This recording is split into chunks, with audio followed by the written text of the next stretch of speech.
رمضان نحمده ونصلي ونسلم على رسوله الكريم اما بعد فاعوذ باللہ من الشیطان الرجیم بسم اللہ الرحمن الرحیم قال اللہ تعالی فی شان حبیبہ صلی اللہ علیہ وسلم ان اللہ وملائکتہ یصلون علی النبی یا ایہا الذین آمنوا صلوا علیہ وسلموا تسلیما اللہم صلی علی سیدنا ومولانا محمد وعلی آل سیدنا ومولانا محمد مبارک وسلم وصلی علیہ الصلاۃ والسلام علیک یا سیدی یا رسول اللہ وعلی آلک وصحابک یا سیدی یا خاتم النبیین السلام علیکم ورحمۃ اللہ وبرکاتہ۔ ناظرین، آپ دیکھ رہے ہیں بار رمضان نشریات SYM ٹی وی پر اور میں آپ کا میزبان محمد جہازب سندھ۔ سب سے پہلے مہمانوں کا تعارف کروائیں گے۔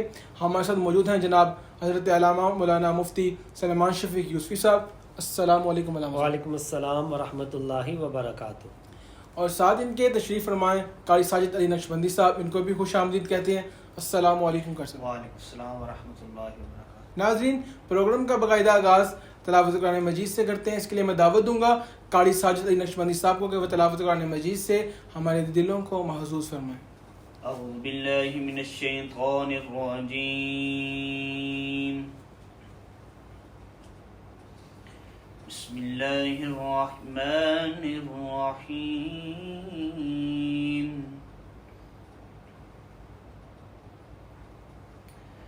ان للمتقین مفازا، سبحان اللہ۔ حدائق وعنبا،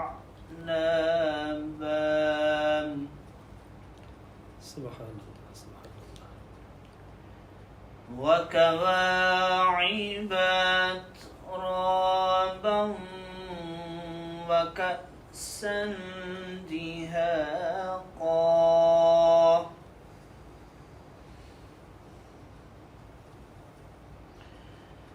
لا يسمعون فيها لغوا ولا كذابا،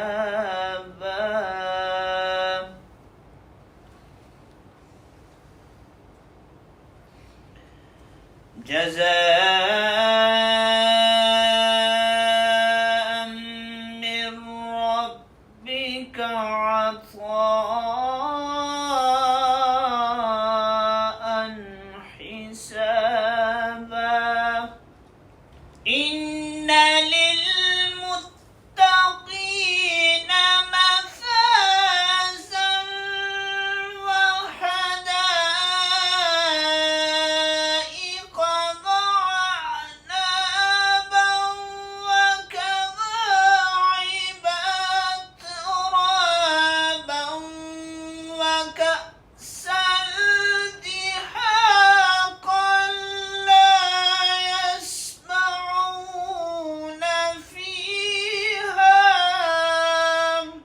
لا يسمعون فيها لغوا ولا كذابا،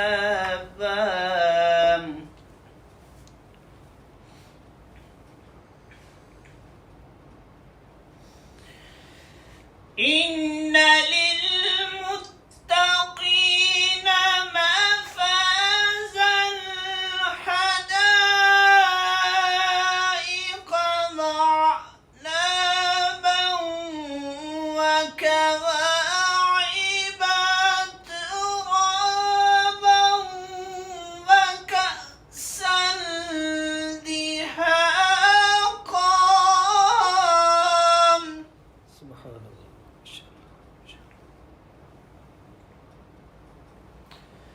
لا يسمعون فيها لغوا ولا كذابا،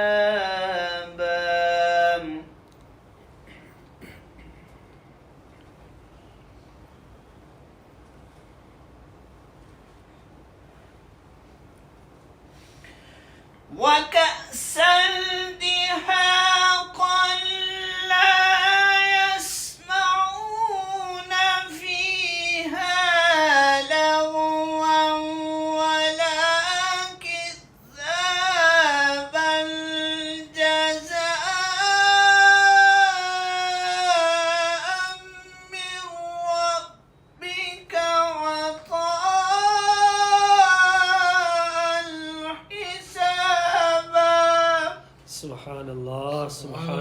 سبحان اللہ. جزاء من ربك عطاء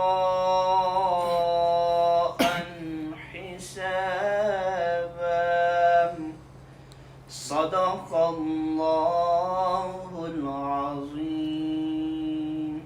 ماشاء اللہ سبحان اللہ. بہت ہی خوبصورت انداز میں تلاوت قرآن مجید فرما رہے تھے. ناظرین، آج کا ہمارا موضوع ریاکاری ہے.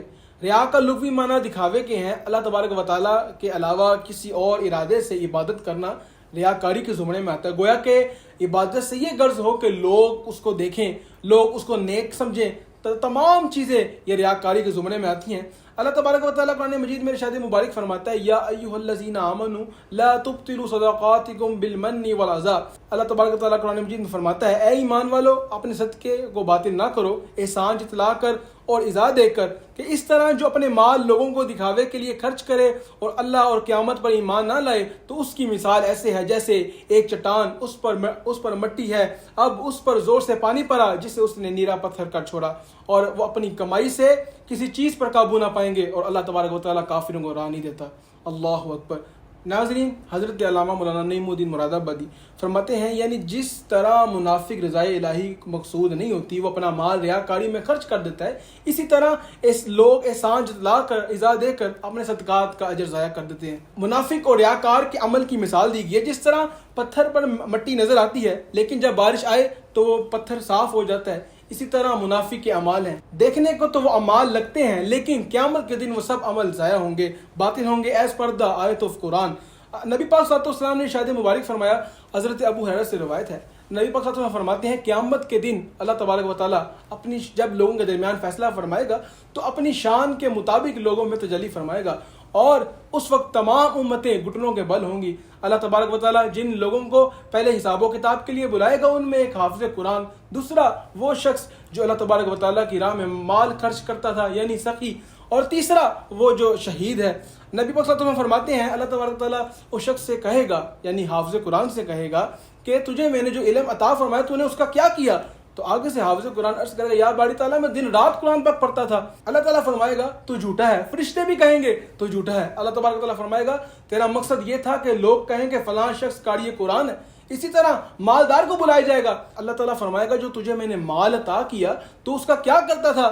وہ آگے سے عرض کرے گا یا باری تعالیٰ میں صلہ رحمی کرتا تھا، میں لوگوں پر خرچ کرتا تھا. تو آگے سے اللہ تبارک و تعالیٰ ارشاد مبارک فرمائے گا تو جھوٹا ہے. فرشتے بھی کہیں گے تو جھوٹا ہے. اللہ تبارک و تعالیٰ ارشاد فرمائے گا کہ تیرا مقصد یہ تھا کہ لوگ کہیں کہ فلاں شخص سخی ہے. اسی طرح شہید کو بلایا جائے گا اور اسے فرمایا جائے گا کہ تیرا قتل کس طرح ہوا؟ تو وہ آگے سے کہا کہ یا باری تعالیٰ مجھے جہاد کا حکم دیا گیا اور میں تیری راہ میں لڑتا رہا اور شہید ہو گیا. اللہ تبارک تعالیٰ ارشاد فرمائے گا تو جھوٹا ہے. فرشتے بھی کہیں گے تو جھوٹا ہے. اللہ تبارک تعالیٰ فرمائے گا تیرا مقصد یہ تھا کہ تو جہاد پہ جائے تو لوگ کہیں کہ فلاں شخص بہادر ہے. اللہ اکبر. ناظرین، ریاکاری سے بچنا چاہیے. مفتی صاحب کی طرف چلتے ہیں، ان سے سوالات و جوابات کا سلسلہ شروع کرتے ہیں. اچھا مفتی صاحب، یہ ارشاد فرمائیے گا کہ ریاکاری کی مذمت کے بارے میں کیا کیا وعیدیں کی گئی؟ بسم اللہ الرحمن الرحیم. علامہ صاحب، اللہ تبارک و تعالیٰ نے قرآن مجید برہان رشید میں اور مصطفیٰ جان رحمت صلی اللہ علیہ وآلہ وسلم نے اپنے ارشادات گرامی کے اندر ریاکاری کی شدید مذمت فرمائی. سب سے پہلے میں آپ کے سامنے ایک آیت مقدسہ پیش کروں گا. اللہ تبارک و تعالیٰ کا ارشاد گرامی ہے من کان یرید الحیات الدنیا وزینتہا، کہ جو لوگ دنیاوی زندگی اور اس کی زیب و زینت چاہتے ہیں، اللہ تبارک و تعالیٰ ارشاد فرماتا ہے نوفی الیہم اعمالہم فیہا، ہم ان کو ان کے اعمال کا بدلہ اسی دنیا میں دے دیں گے. کہ جو دنیا چاہتے ہیں، دنیا میں اعمال کا بدلہ چاہتے ہیں، مراد کیا ہے؟ ریاکاری کرنا چاہتے ہیں، لوگوں کو دکھانا چاہتے ہیں، اور وہ چاہتے ہیں کہ ان کی واہ واہ ہو اور لوگ انہیں اچھا کہیں. تو اللہ تبارک و تعالیٰ ارشاد فرماتا ہے وَهُمْ فِيهَا لَا يُبْخَسُونَ، ہم بدلہ دنیا میں ہی دے دیں گے اور اس میں کمی بھی نہیں کریں گے، اللہ اکبر. ان کی چاہت کو پورا کریں گے. اللہ اکبر. لیکن اولئک الذین لیس لہم فی الآخرۃ الا النار، یہ وہ لوگ ہوں گے جن کا آخرت میں آگ کے سوا کوئی حصہ نہیں ہوگا. اللہ اکبر. اللہ اکبر. اور کیا ہے وَحَبِطَ مَا صَنَعُوا فِيهَا، انہوں نے جو کیا سب ضائع ہو جائے گا. وَبَاطِلٌ مَا كَانُوا يَعْمَلُونَ، اور ان کے تمام اعمال باطل ہو جائیں گے. اللہ اکبر. تو آپ اندازہ کریں کہ ریاکار جو ہے اس کو آخرت میں کیا ملے گا. دنیا میں چاہتا ہے اگر کوئی کہہ بھی دے یار کیا بات ہے تمہاری، تو اس سے کیا ہو جاتا ہے، جبکہ آخرت میں ہمیں ملے گا ہی کچھ نہیں. نبی پاک علیہ الصلوۃ والسلام کیا ارشاد فرماتے ہیں، آپ فرماتے ہیں کہ جس نے عمل آخرت کہ وہ کام جو عبادات ہیں جن پر اللہ تبارک و تعالی اجر و ثواب عطا فرماتا ہے، جو حشر والے دن اس کی نجات کا ذریعہ بن سکتے ہیں، تو جس نے عمل آخرت کو دنیا طلب کرنے کی غرض سے کیا، نبی پاک علیہ الصلوۃ والسلام فرماتے ہیں اس کو 3 وعیدیں سنائی ہے. فرمایا نمبر 1، سب سے پہلے اس کا چہرہ بگاڑ دیا جائے گا، اس کے چہرے پر نورانیت ختم کر دی جائے گی، اس کے چہرے کی رونق چھین لی جائے گی. فرمایا نمبر 2، مصطفیٰ جان رحمت صلی اللہ علیہ وسلم فرماتے ہیں اس کا ذکر ہی ختم کر دیا جائے گا. دیکھ لے جس مقصد کے لیے ریاکار اپنے عمل کو کرتا ہے، اللہ تبارک و تعالیٰ فرماتے ہیں ہم اس کا مقصد ہی فوت کر دیں گے، اس کا ذکر ہی ختم کر دیں گے. اور نبی پاک علیہ الصلوۃ والسلام نے ارشاد فرمایا نمبر 3، اس کا نام آگ والوں کی فہرست میں لکھ دیا جائے گا. اللہ تو آپ اندازہ کریں کہ ریاکاری یہ کس قدر زیادہ ہلاکت خیز عمل ہے. اور پھر نبی پاک علیہ الصلوۃ والسلام کی ایک اور حدیث شریف ہے، آپ فرماتے ہیں جس نے کوئی نیک کام، اجر و ثواب والا کام، عبادت والا کام دنیا کی خاطر کیا اور اس کا آخرت کا ارادہ ہی کوئی نہیں ہے، تو نبی پاک علیہ الصلوۃ والسلام ارشاد فرماتے ہیں لعن فی السماوات والارض، آسمانوں اور زمین کی لعنت کر دی گئی اس کے اوپر. یعنی وہ زمین و آسمان میں اللہ تبارک و تعالیٰ کی رحمت سے دور ہو جائے گا. تو آپ اندازہ کریں کہ یہ ریاکاری کتنا بڑا اور کتنا شدید اور مذموم کام ہے. اور نبی پاک علیہ الصلوۃ والسلام نے تو یہاں تک ارشاد فرمایا، آپ فرماتے ہیں جب الحزن سے پناہ مانگو. صحابہ کرام رضی اللہ عنہم نے عرض کی یا رسول اللہ صلی اللہ علیہ وسلم یہ جب الحزن کیا ہے؟ تو نبی پاک علیہ الصلوۃ والسلام نے ارشاد فرمایا یہ جہنم کی ایک وادی ہے جس سے خود جہنم ایک دن میں 100 مرتبہ پناہ مانگتی. اور دوسری روایت میں آتا ہے نبی پاک علیہ الصلوۃ والسلام نے ارشاد فرمایا جب الحزن، جہنم کی اس وادی کا نام ہے جس سے خود جہنم ایک دن میں 400 مرتبہ اللہ کی پناہ مانگتی. وہ کتنی خطرناک جہنم ہوگی. تو نبی پاک علیہ الصلوۃ والسلام نے ارشاد فرمایا اس کے اندر وہ لوگ ہوں گے جو دھوکے باز ہوں گے. اللہ. صحابہ کرام رضی اللہ عنہم نے عرض کی یا رسول اللہ صلی اللہ علیہ وسلم دھوکے باز سے کون لوگ مراد ہیں؟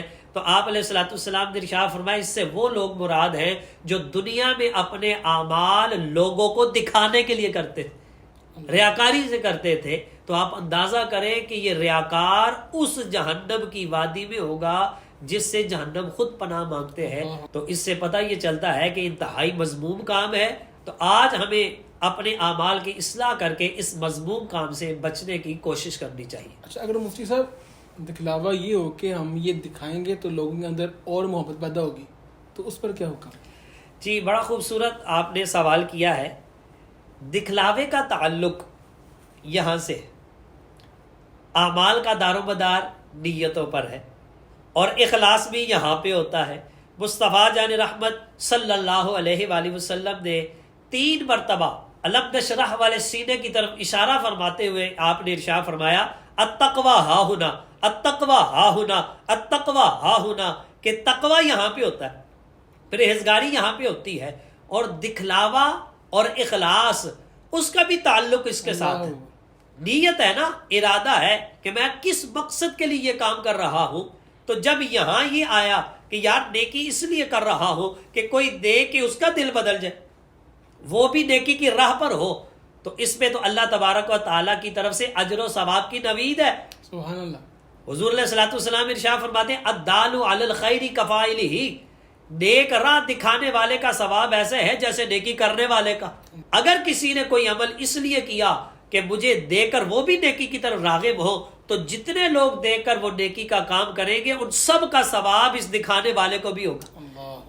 تو کیا ہے کہ اس کی نیت کیا ہے؟ یہ نہیں ہے نیت کہ مجھے اچھا سمجھے اس کی نیت یہ ہے یہ بھی اچھے بن جائے، ان کی وجہ سے میرا بھی بیڑا پار ہو جائے گا. سبحان اللہ، ماشاء اللہ. تو یہ ہے کہ جب نیت اچھی ہوگی، اخلاص ہوگا، تو اللہ تبارک و تعالیٰ اجر و ثواب بھی عطا فرمائے گا، اور یہی کام بخشش کا ذریعہ بن جائے گا. سبحان اللہ. دیکھو عمل ایک ہے لیکن فرق پڑتا ہے تو یہاں سے، یہاں کے ارادے سے، یہاں کی نیت سے. اللہ. تو اس لیے ریاکاری سے بچنا چاہیے، رب کو راضی کرنا چاہیے. سارے اجر و ثواب اسی کی طرف سے ہے سبحان اللہ. اور ساری نعمتیں اسی نے عطا فرمائی. سبحان اللہ. ناظرین، ہم چلتے ہیں اپنے اگلے سیگمنٹ کی طرف، نعت رسول مقبول صلی اللہ علیہ وسلم. اس کے لیے میں دعوت دوں گا قاری ساجد علی نقشبندی صاحب کو کہ وہ نعت رسول مقبول صلی اللہ علیہ وسلم سے ہمارے دلوں کو محظوظ فرمائیں. صلی اللہ علیہ یا رسول اللہ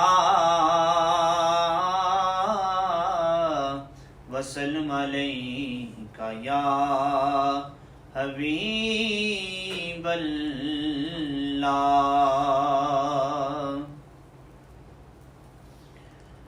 کدی ساڈے ول پھیرا پار کملی والے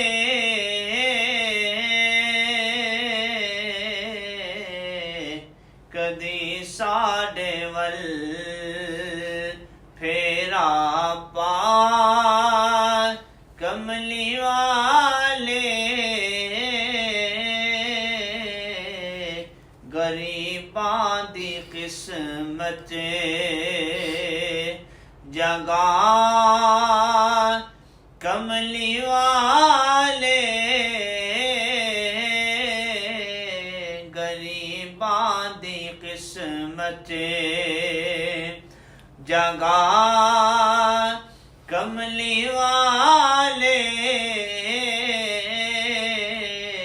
کدی ساڈے ول ہوئی خشک آساں امیداں دکھیتی ہوئی خشک آساں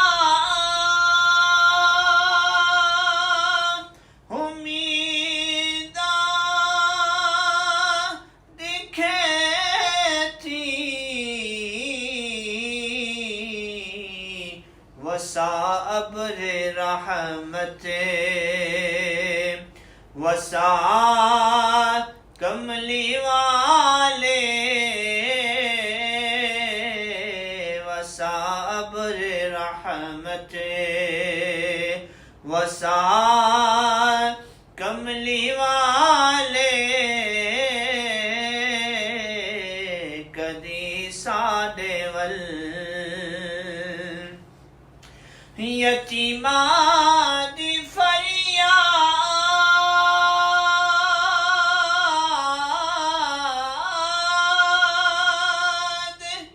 تے دکھیاں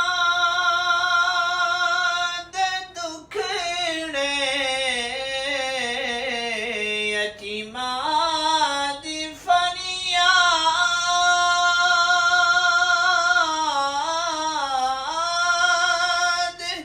دکھیاں دے دکھڑے سنے کون تیرے سوا کملی والے سنے کون تیرے سوا کملی والے کدی ساڈے ول پھیرا پا کملی والے کدی ساڈے ول جڑا درد رومی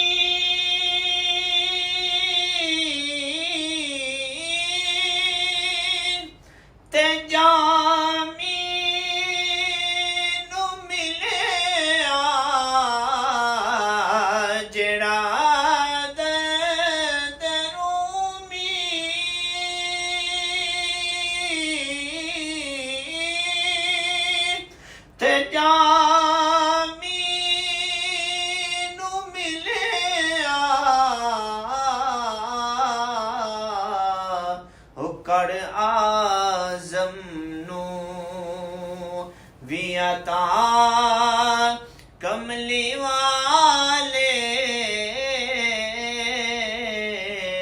کر آزم نو وی عطا کملی والے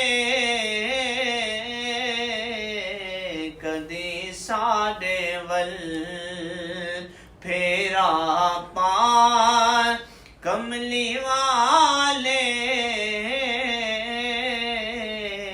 غریباں دی قسمت جگا کملی والے کدی ساڈے ول. ماشاء اللہ سبحان اللہ. بہت ہی خوبصورت انداز میں نعت رسول مقبول صلی اللہ علیہ وسلم پڑھ رہے تھے. جی علامہ صاحب، ریاکار کی علامات یہ ہمارے ناظرین کو ذرا بتائیں. جی علامہ صاحب، حضرت علی المرتضیٰ شیر خدا حیدر کرار سبحان اللہ رضی اللہ تعالی عنہ آپ ارشاد فرماتے ہیں کہ ریاکار کی 3 علامتیں. نمبر 1، جب تنہا ہوتا ہے تو سستی کرتا ہے، اللہ. اور جب لوگوں کے سامنے ہوتا ہے تو بڑا چست ہوتا ہے. کیا مطلب؟ کہ جب تنہائی میں عبادت کرنی ہوتی ہے تو اس کا اہتمام نہیں کرتا. اس کی مثال آپ نماز کے بارے میں لے لیں. گھر میں نماز پڑھے تو نہ امامے کا اہتمام ہے نہ ٹوپی کا اہتمام ہے، جیسا بھی لباس آیا تو اسی طرح جلدی جلدی جو ہے وہ نماز پڑھ لی. لیکن جب مسجد میں اور لوگوں کے سامنے نماز یا عبادت کرنے کی غرض ہو تو اس وقت سارا اہتمام کرتا ہے اور بڑے آرام سے انہماک کے ساتھ نماز پڑھتا ہے. تو فرمایا کہ یہ ہے ریاکار کی علامت، گھر میں اور ہے وہاں اور ہے. اللہ اکبر. تو اگر اللہ کے لیے عبادت ہوتی تو جس طرح انہماک کے ساتھ، توجہ کے ساتھ، خشوع و خضوع کے ساتھ اظہار مسجد میں کرتا ہے، گھر میں بھی تو وہی خدا ہے. اللہ. اب اس بارے میں مجھے ہمارے پیر و مرشد، پیر طریقت، راہبر شریعت، عالم با عمل، صوفی با صفا، المعروف پکے ٹھکے صوفی، منیر اسلام الحاج منیر احمد یوسفی رحمۃ اللہ علیہ، آپ ایک واقعہ سنایا کرتے تھے. آپ فرماتے ہیں کہ ایک عابد و زاہد شخص تھا، تو کسی بہت ہی امیر آدمی نے، رئیس آدمی نے ان کی دعوت کی. تو جب دعوت پہ جانے لگا اس نے اپنے بیٹے سے کہا بیٹا آؤ تمہیں بھی ساتھ لے کر چلتا. جب وہ اس کے گھر گئے، طرح طرح کے کھانے چنے انہوں نے، اور وہ کھانے کے پاس بیٹھ گئے، کھانے کی ٹیبل پر بیٹھ گئے. اب وہ میزبان آیا اور وہ کہتا ہے حضور کھانا تناول فرمائیں. تو اس نے بالکل تھوڑا سا کھانا کھایا، بالکل تھوڑا سا. اور آپ کو پتہ ہے میزبان کی کوشش ہوتی ہے کہ پیٹ بھر کے کھانا کھلایا جائے. وہ جتنا اصرار کرتا وہ کہتے نہیں بس میں اتنا ہی کھاتا ہوں، میری خوراک اتنی ہی ہے. ادھر انہوں نے نماز پڑھی، بڑے خشوع و خضوع کے ساتھ، بڑے آرام سے، آہستگی کے ساتھ نماز پڑھی. اور پھر جب دعوت سے فارغ ہوئے، اپنے گھر واپس لوٹے، تو گھر آتے ہی اپنی بیوی سے کہتا ہے بیگم کھانا لاؤ، بیگم کھانا لاؤ. اب جب یہ کہا تو بچے کو بڑی حیرانگی ہوئی. اس نے اپنے والد گرامی سے پوچھا کہ ابا جی وہاں ہماری دعوت تھی، دعوت بھی کھانے کی تھی، طرح طرح کے کھانے بھی تھے اور بڑے اعلیٰ قسم کے کھانے بھی تھے، اور میزبان ہمارے جو ہے وہ منتیں بھی کر رہا تھا اور وہ بار بار کہہ رہا تھا حضور اور لیجئے اور لیجئے. وہاں تو آپ نے کھایا کوئی نہیں، وہاں کہتے نہیں بس اتنا ہی کافی ہے، اور گھر آتے ہی والدہ صاحبہ کو آپ کہتے ہیں کھانا لے کر آؤ، اس کی وجہ کیا ہے؟ تو اس نے جواب دیا بیٹا وہاں میں نے اس لیے کم کھایا تھا کہ وہاں اس پر روب بٹھانا تھا کہ میں بڑا متقی آدمی ہوں، پرہیزگار ہوں، میں زاہد ہوں اور زہد میرے اندر پایا جاتا ہے، میں زیادہ کھانا نہیں کھاتا، میں مجاہدے کر رہا ہوں. بچے تو پھر بچے ہی ہوتے، بچے من کے سچے. تو اس نے کہا ابا جی آپ نے چونکہ کھانا کم کھایا، اس پر روب جمانے کے لیے اور دوبارہ کھانا کھا رہے ہیں، تو آپ ایسا کریں نماز بھی دوبارہ پڑھ لیں. اس لیے کہ وہ نماز جو پڑھی تھی وہ اس کے لیے تھی، اس کو دکھانے کے لیے تھی، اس پر روب بٹھانے کے لیے تھی. اب وہ نماز پڑھو جو رب کو دکھانے کے لیے. تو یہ ہے حضرت علی المرتضیٰ شیر خدا رضی اللہ تعالیٰ عنہ. آپ فرماتے ہیں جب تنہا ہوتا ہے تو ریاکاری کی علامت یہ ہے سست ہوتا ہے، جب لوگوں کے سامنے جاتا ہے تو چست ہوتا ہے. فرمایا نمبر 2، جب اس کی تعریف کرو نا تو اور زیادہ کام کرتا ہے کہ میری مشہوری ہو رہی ہے، مجھے عاشق رسول کہا جا رہا ہے، مجھے فلاں کہا جا رہا ہے، مجھے فلاں کہا جا رہا ہے. اور نمبر 3، جب اس کی مذمت کی جائے تو کام میں کمی کر دیتا ہے، کام چھوڑ دیتا ہے. اور جب کام اللہ کی رضا کے لیے ہوتا ہے، اس میں چاہے تعریف کی جائے یا مذمت کی جائے، اللہ والا وہی ہوتا ہے جو اپنی ڈگر پہ چلتا ہی رہتا ہے، سبحان اللہ، وہ کام کیے جاتا ہے. تو اس لیے ریاکاری ایک ایسی مذموم عادت ہے کہ اس سے انسان کو نہ صرف دنیا میں نقصان ہوتا ہے بلکہ آخرت میں بھی نقصان ہوتا ہے. جس طرح آپ نے وہ آیت مقدسہ پڑھی کہ جس میں کسی پتھر کے اوپر مٹی ہے اور جب بارش آتی ہے تو اس کو چٹیل پتھر کر کے رکھ دیتی ہے. اس سے مراد کیا ہے؟ مراد یہ ہے کہ اس سے سبزہ کوئی نہیں اگتا، اس سے پھل کوئی نہیں ملتا ہے. تو اسی طرح ریاکار کا عمل ہے کہ دنیا کے اندر وہ کام کرتا ہے، اعمال کرتا ہے، لیکن جب پھل اور نتیجہ لینے کا حشر میں وقت آئے گا تو اس کے پاس کچھ بھی باقی نہیں بچے گا. وہ اتنا بد نصیب ہے، ریاکار اتنا بد نصیب ہے. حدیث مصطفیٰ علیہ الصلوۃ والسلام ہے، الترغیب والترہیب کے اندر یہ روایت موجود ہے کہ حضور علیہ الصلوۃ والسلام ارشاد فرماتے ہیں قیامت کا دن ہوگا اور بعض لوگوں کو حکم دیا جائے گا ان کو جنت کی طرف لے کر چلو. اللہ اکبر. جب وہ جنت کے قریب آئیں گے، اللہ جنت کی خوشبو کو سونگیں گے، وہاں کی نعمتیں دیکھیں گے، وہاں کے محلات دیکھیں گے، اور جب اللہ تبارک و تعالی نے جتنے انعام ایمان والوں پر کیے ہیں، جنتیوں پر کیے ہیں، جب انہیں نظر آئیں گے تو ان کو اس وقت یہ حکم دیا جائے گا کہ ان کو اب جنت سے پیچھے ہٹا کے جہنم کی طرف لے جائے. اللہ اکبر.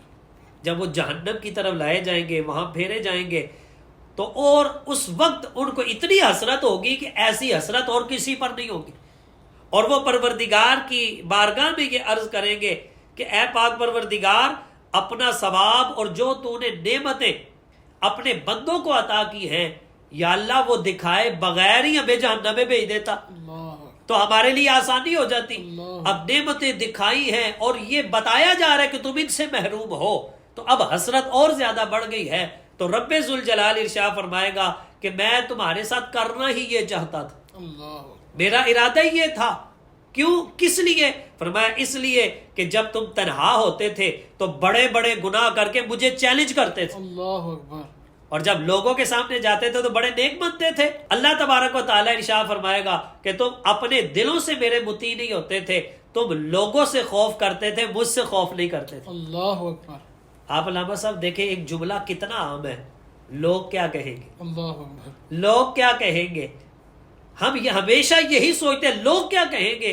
کیا ہم نے کبھی یہ نہیں سوچا ہمارا خدا کیا فرمائے گا؟ اللہ اکبر، اللہ. یہ ہے رب ذوالجلال اللہ کا ارشاد گرامی کہ ہمیشہ لوگوں سے خوف کیا، میرا خوف کوئی نہیں ہے.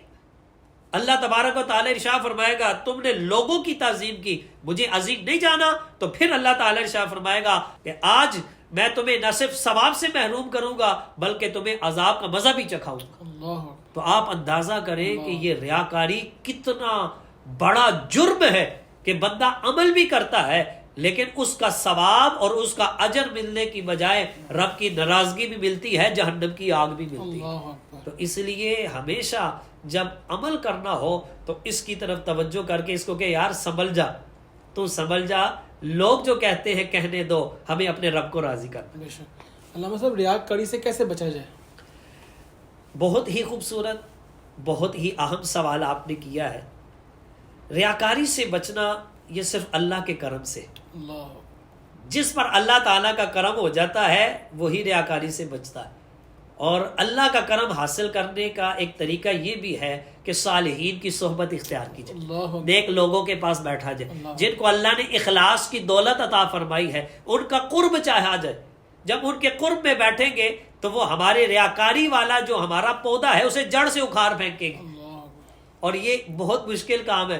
نبی پاک علیہ الصلوۃ والسلام کا فرمان عالی شان ہے، اس کا مفہوم یہ ہے کہ عمل کرنے سے بھی بڑا جو کام ہے وہ اپنے عمل کے ثواب کو بچانا ہے. اللہ. عمل کرنا تو مشکل ہے ہی، لیکن اس سے زیادہ مشکل کیا کام ہے؟ اپنے عمل کو ریاکاری سے محفوظ رکھنا. اللہ اکبر. اور یہ جب بندہ عمل کرتا ہے، میں آپ کو حدیث شریف سناتا ہوں. نبی پاک علیہ الصلوۃ والسلام نے ارشاد فرمایا عمل پر تقوی اختیار کرنا، یعنی اسے ریاکاری سے بچانا عمل کرنے سے زیادہ مشکل ہے. اور ایک روایت میں آتا ہے بے شک کوئی عمل جب انسان کرتا ہے تو اس کے لیے ایک ایسا عمل لکھ دیا جاتا ہے جو اس نے پوشیدہ کیا ہوتا ہے، اللہ. جو اس نے تنہائی میں کیا گیا ہوتا ہے، پھر اسے 70 گنا زیادہ اجر عطا کیا جاتا ہے. اب عمل کر دیا، ثواب بھی مل گیا، لیکن حضور علیہ الصلوۃ والسلام فرماتے ہیں شیطان اس کا پیچھا نہیں چھوڑتا. اللہ اکبر. وہ اس کے ساتھ لگا رہتا ہے، وہ اس کو اکساتا رہتا ہے اور وہ اس کو کہتا ہے کہ اس کا ذکر لوگوں سے کرو، اللہ اکبر. لوگوں کو بتاؤ میں نے یہ نیکی کی ہے، لوگوں کو بتاؤ میں نے یہ عمل کیا ہے. اللہ اکبر. اچھا جب اس کے پیچھے لگا رہتا ہے اور وہ اسے کسی کے لیے ظاہر کر دیتا ہے تو حدیث شریف میں آتا ہے اب اس کے لیے یہ عمل مخفی اور پوشیدہ کی بجائے لکھ دیا جاتا ہے اس نے اعلانیہ کیا.